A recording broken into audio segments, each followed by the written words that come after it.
Olá, você é muito bem-vindo ao programa NCC. Caso você não saiba no que consiste este programa, sugiro que dê uma olhadinha nos vídeos anteriores. Eu sou a Kézia Cunha, contadora, especialista em gestão de pessoas e você está no Capitalizando.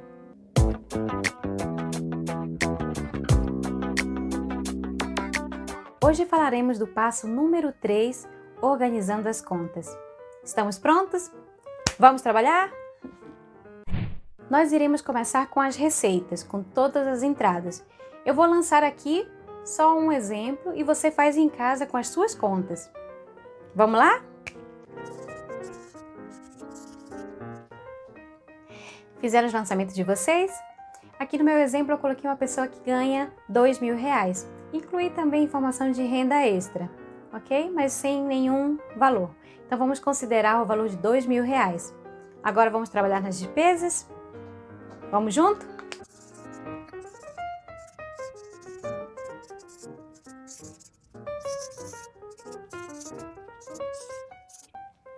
Pronto? Conseguiram lançar todas as contas de vocês?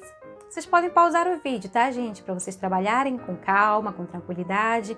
Não deixem nenhuma conta de fora, tá? Aqui no meu exemplo, eu coloquei algumas contas. Eu sei que no mundo real nós temos muitas outras contas, né?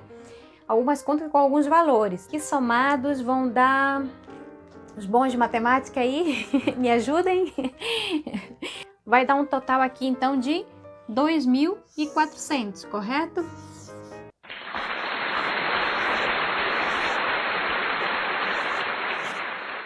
Ok, R$2.400. Eu preciso explicar o que nós estamos fazendo. Isso aqui é um orçamento, ok? O que é um orçamento? É uma programação daquilo que nós queremos fazer para o próximo mês. Então, nós vamos ter que analisar as entradas e as saídas, né, os seus totais, e ver o resultado. Vocês se lembram que a nossa receita foi de R$2.000, porém a nossa despesa está dando R$2.400. Isso quer dizer que nós vamos ter que ajustar essa conta, né, para o próximo mês. Nós vamos tentar ajustar para que a gente possa ter condições de pagar as nossas contas, né, dentro do nosso orçamento, tá? E nós vamos mostrar mais ou menos como é que você pode trabalhar com cada uma dessas contas. Mas antes, eu queria explicar essas 3 contas aqui, que eu coloquei um asterisco em vermelho, para que a gente dê então sequência ao nosso estudo. A primeira informação que eu quero te dar é sobre os dízimos. Não sei se você já teve a oportunidade de ler algum livro sobre finanças, ou talvez ouvir o depoimento de pessoas bem-sucedidas, empresários, investidores muito bem-sucedidos. O que todos eles nos contam, ou pelo menos a maioria deles, é sobre o hábito e da importância de se dar dízimos, né? É realmente separar as primícias a Deus como forma de gratidão pela vida, pela saúde, pelo seu emprego, né? Então, assim, como forma de gratidão, se você quiser fazer isso, nós reservamos sempre 10% para essa conta. Fiquem muito à vontade para darem o dízimo de vocês ou não. A segunda informação é sobre a reserva de emergência. Ah, mas o que é essa reserva de emergência? Bom, infelizmente nós estamos sujeitos a várias situações durante a vida. A gente pode adoecer ou alguém na família, um carro pode estragar ou pode haver infiltração na sua casa. Enfim, são N situações que ocorrem que estão fora do nosso controle. Então é importante você reservar um dinheiro para esse tipo de situação. Por isso que ela se chama reserva de emergência. Tá? Então, como é que a gente vai trabalhar com isso? Eu quero que vocês, todos os meses, a partir de agora, comecem a reservar 10% do salário de vocês para esse fundo, tá? Se vocês não utilizarem, graças a Deus, mas se vocês precisarem, pelo menos vocês vão ter um lugar de onde vocês possam tirar dinheiro sem comprometer o restante do orçamento de vocês, ok? A terceira informação, também muito importante, é o valor que nós queremos destinar para o pagamento de dívidas. É nossa intenção que você comece a investir. No entanto, você não pode começar a investir sem antes ter a sua reserva de emergência e também tendo dívidas. Por quê? Porque se você desvia os seus recursos, né, tanto da sua reserva de emergência como de pagamento de dívidas, para investir, o que vai acontecer é que os seus rendimentos não serão suficientes para preencher esse fundo de emergência ou para o pagamento das suas dívidas. E elas vão acabar virando uma bola de neve, né? E mais, se você não tem o hábito de poupar, o que vai acontecer é que todos os rendimentos que você tiver desse investimento, eles vão acabar indo por água abaixo. Então, antes da gente começar a investir, nós precisamos ter o hábito de cuidar, de controlar, de organizar e planejar as nossas contas. Antes da gente falar sobre doação e as demais contas, eu preciso te dizer o seguinte: tanto para a reserva de emergência como para esse fundo que a gente colocou para pagamento de dívidas, é importante que assim que você recebe seu salário, você já faça o pagamento dessas duas contas. Por quê? Se você for esperar para o final do mês para ver o que vai sobrar para então destinar, né, para esses dois fundos, para essas duas reservas, você nunca vai ter dinheiro suficiente para isso, tá? Então, talvez você esteja me perguntando, mas você quer que eu crie mais uma conta, sendo que eu já estou todo endividado, estou cheio de contas para pagar e você ainda quer criar duas contas? Sim, elas são necessárias. Em relação à doação, eu coloquei aqui, mas vocês viram que eu nem coloquei um valor aqui. Mas por que eu fiz questão de falar sobre doação? É importante que depois que vocês já estiverem bem estruturados financeiramente, que vocês pensem também no próximo. Criem esse hábito de ajudar sempre o próximo. Agora que já falamos sobre a reserva de emergência, sobre esse fundo para pagamento de dívidas, nós vamos trabalhar agora com as demais contas. Vocês estão vendo que aqui no nosso exemplo, essa pessoa ganhava R$2.000 e ela vai ter um total de despesas de R$2.400.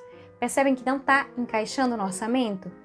Como é que você vai trabalhar isso? Você vai ter que analisar caso por caso, ou seja, conta por conta.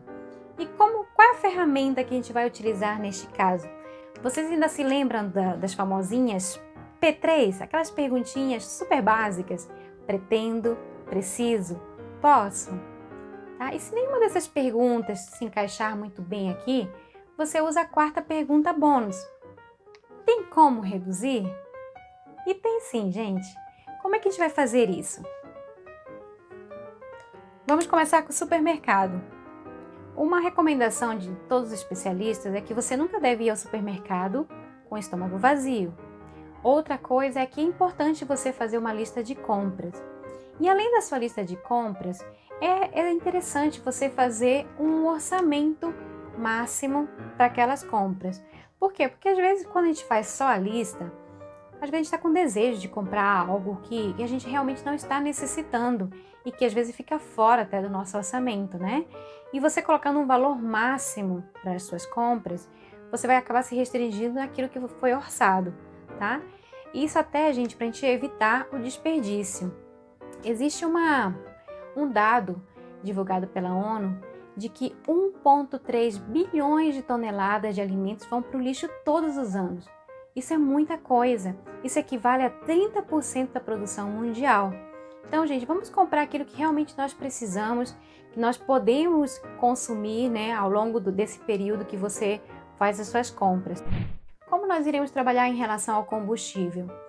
Bom, nós estamos vivendo um período atípico, né, de pandemia. Então, não tem tantos lugares assim abertos para que a gente possa ir. Então, é um bom momento para a gente economizar. Porém, se você tem realmente necessidade de utilizar seu carro, eu sugiro que algum dia você deixe seu carro na garagem e vá de ônibus ou de metrô, ou então até de bicicleta, gente. Isso é muito saudável. E agora no Brasil, na maioria das cidades do Brasil, nós já temos ciclovias, né, que facilitam muito a nossa vida. Então vamos utilizar esses transportes alternativos, né? Sei que essas dicas parecem às vezes um pouco insignificantes, nos privar da nossa mordomia, né? Para uma economia tão pequena, parece que não vale a pena. Mas, gente, se você somar esse valor ao longo do tempo, você vai ver que não é uma economia tão pequena. Eu costumo falar muito sobre as despesas que eu chamo de despesas ninjas. E o que são essas despesas? São aquelas despesas tão pequenininhas que às vezes a gente nem se dá conta de que nós as fizemos, né? Eu sempre falo do cafezinho, né? Aquele cafezinho que você toma no trabalho que custa só R$5, né? Mas que ao longo de um ano elas se transformam em R$1.200. né? Porque se você for multiplicar 5 pelos dias do ano, você vai ter R$ 1.200 somente em cafezinho. São essas pequenas despesas que muitas vezes podem nos prejudicar. Não sei se você gosta de viajar de carro. Eu amo viajar de carro. De ver toda a paisagem, de sentir o vento no meu rosto. Eu amo viajar de carro. Então, muitas vezes você está no carro e, de repente, um caminhão à sua frente joga uma pequena pedrinha no seu para-brisa. Aí você olha lá um pontinho pequenininho. Com o passar dos dias, você vê a rachadura crescendo, crescendo, crescendo. Chega um ponto que você precisa trocar todo o para-brisa, né? Então, um pequeno pedregulho foi capaz de te dar um grande prejuízo. Assim são as despesas ninja. São sutis, mas letais. Por último, vamos falar sobre o celular. Você pode negociar, né, com a sua operadora ou com outras operadoras, né, buscando o menor preço para você. Ou tentar reduzir seu pacote, ou então reduzir o valor da sua franquia. Né? E, gente, não tenham vergonha, né? Não fiquem intimidados para vocês negociarem. Todas essas empresas, elas possuem uma margem de negociação, tá? Então, usem isso a favor de vocês. Como vocês puderam observar, o orçamento, né, essa programação que a gente faz sempre no próximo mês, ela não é difícil, não existe mistério nesse trabalho. Porém, ela é trabalhosa, né? E se a gente realmente não criar um hábito de fazer, a gente vai estar sempre cometendo os mesmos erros, sempre nos endividando, sempre comprometendo o nosso orçamento. Então, é necessário que a gente faça isso diariamente. Diariamente você precisa olhar para o seu orçamento, avaliar, realmente ajustar as velas de acordo com o vento. Né? Porque às vezes, de repente, você não está esperando e vem uma restituição de imposto de renda, ou alguém te pede para dar uma aula particular e você vai lá e entra um dinheirinho extra. Então, assim, sempre é interessante você olhar seu orçamento e ajustar, tá? Porque isso aqui não é taxativo, tá? É algo que você faz, revisa, ajusta, né? De acordo com aquilo que vai acontecendo no decorrer do mês, tá? Por que a gente sempre pede para vocês fazerem uma lista de prioridades? Lá no planejamento eu pedi para que vocês fizessem isso. Porque é sempre bom a gente ter na memória, né, aquilo que nos dá esperança. Então, qual é a sua prioridade? Qual é o seu sonho? Meu sonho é viajar, meu sonho é comprar uma casa, meu sonho é, sei lá, trocar de carro. Né? Então, quando você tem isso em mente, fica mais fácil, né, a gente passar por todo esse processo. Tá? Então, tenham sempre em mente os objetivos de vocês, tenham sempre em mente os sonhos de vocês, não só pessoal, como família, né? Como em família. Então, tenham isso em mente e não desistam, gente, deste processo. Como eu disse lá no vídeo planejamento, são os sonhos que criam pensamentos. Os pensamentos geram sentimentos. Os sentimentos nos conduzem a ações e são as ações que vão trazer os resultados. E esse aqui, gente, essas aqui são as nossas ações, são as ações que você precisa tomar para que você possa ter bons resultados e você possa alcançar os seus sonhos, os seus objetivos, atingir as suas metas. E chegamos ao fim de mais um vídeo, mas antes eu queria te dar um super presente. Para os 5 primeiros que escreverem aqui nos comentários, eu quero. Também se inscrever no nosso canal, né, gente? E nos seguir no Instagram.